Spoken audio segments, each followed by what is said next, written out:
Uh, Basically, it comes down to years of thinking about it, feeling like that was something we were called to do, and finally having the opportunity and the right timing to make it happen. Tell me a little bit about the boy.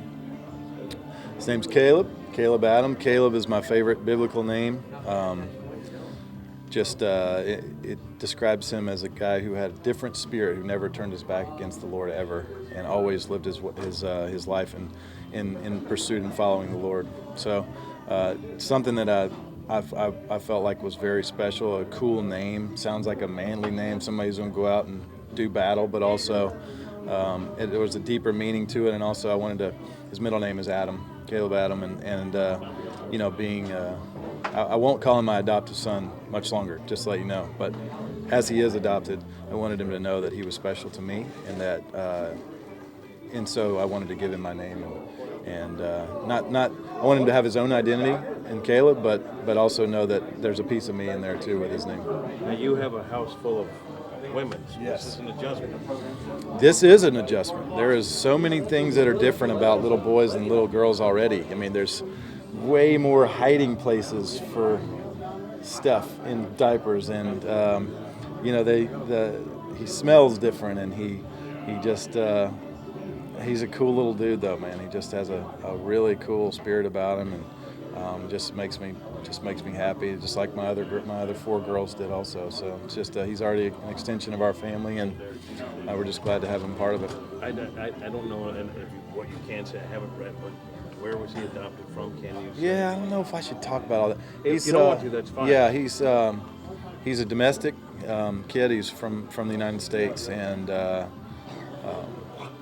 mom was just his birth mom was just very, very gracious and did just a fantastic job, including us in the whole process, and making us very confident and sure early on from the very first stages that she was going to go through with. I mean, there's tons of horror stories out there where moms change their minds, 2 weeks after you've already been granted somebody. So she assured us that was not going to happen, and she was let us in on all the different ultrasounds and doctor's meetings, and got to meet her and be with her, and she was a great gal. You have a full family and a full family life, but obviously this was something that was important. Can you kind of explain where this came from in terms of feelings, emotions, of why you wanted to go ahead?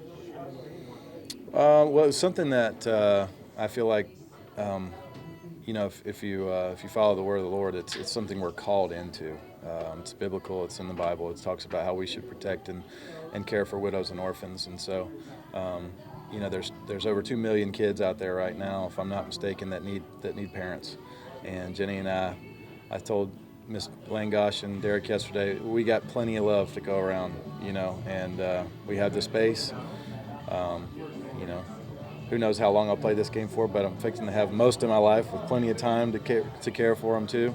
And so I love being a dad. It's being a husband and being a dad are two of my favorite things about being alive. And so feel like I'm meant to raise a bunch of kids. Feel like the Lord has equipped me for that.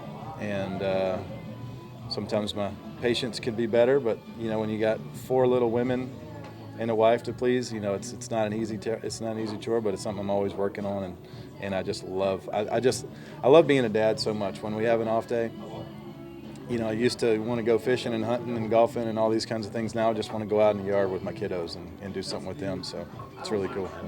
Adam, by doing this, how much do you hope that your family is kind of like a shining example for the adoption process? Maybe encourage others to. Yeah.